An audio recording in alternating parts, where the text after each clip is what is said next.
Suppose I were having this conversation live with you and were to ask you for stories in your own life or in the life of your kids about wisdom or the lack thereof.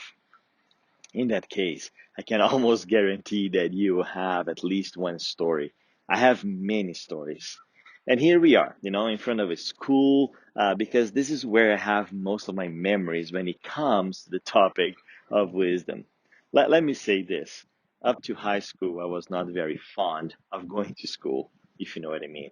And I'm pretty confident that my teachers will also remember me for the wrong reasons. So every test or quiz I took back in the day at school, the words of the book of James would echo in my ears as my grandpa would often remind and quote them to me that says, if any of you lacks wisdom, let him ask God who gives generously to all without reproach, and it will be given to him. James 1:5. My grandpa would always remind me that if I needed wisdom in a test or a quiz at school, God would help me.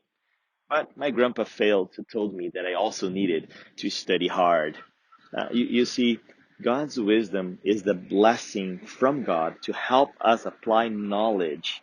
I don't doubt that God could give me supernaturally the information and knowledge for the tests and quizzes, even though I had not worked hard for it.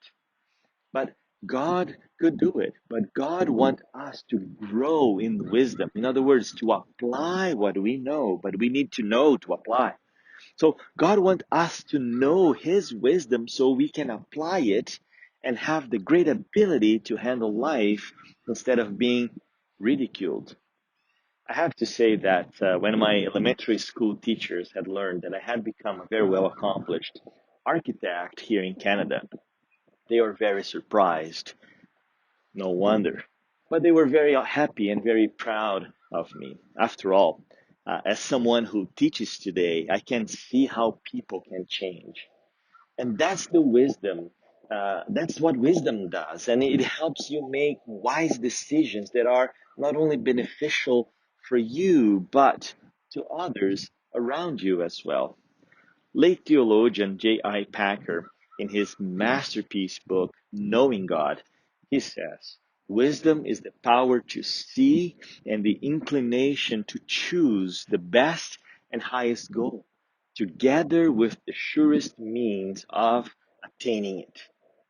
You see, that passage in James 1 has a follow-up verse in verse 6 that says this, but let him ask in faith with no doubting, for the one who doubts is like a wave in the sea that is driven and tossed by the wind. So, what James is telling us here is this, don't come to God asking for wisdom and then just ignore it. The wisdom that he have given you. The problem is we often don't like the advice we get, so we try to set it aside. But James says if you ask God for wisdom and then ignore what he shows you, you are unstable and will make no progress in life. So God is eager to give his wisdom to us. James says that he gives generously. How great to know that God is not only all knowing, but generous to give us his wisdom for life. God created us. He knows what works best for us. So this week, we will focus on the theme of wisdom that works, based on the book of Proverbs. We will discuss the nature of God's wisdom, how we can grow in it, how wisdom actually helps us, whether we are in circumstances of plenty or pain.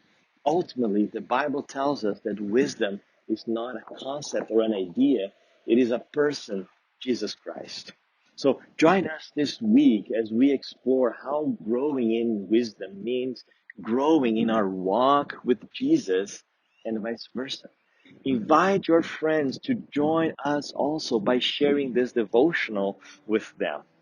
And if you have not subscribed to our daily devotionals yet, to receive it daily in your email, go to impactus.org and subscribe it. God bless you.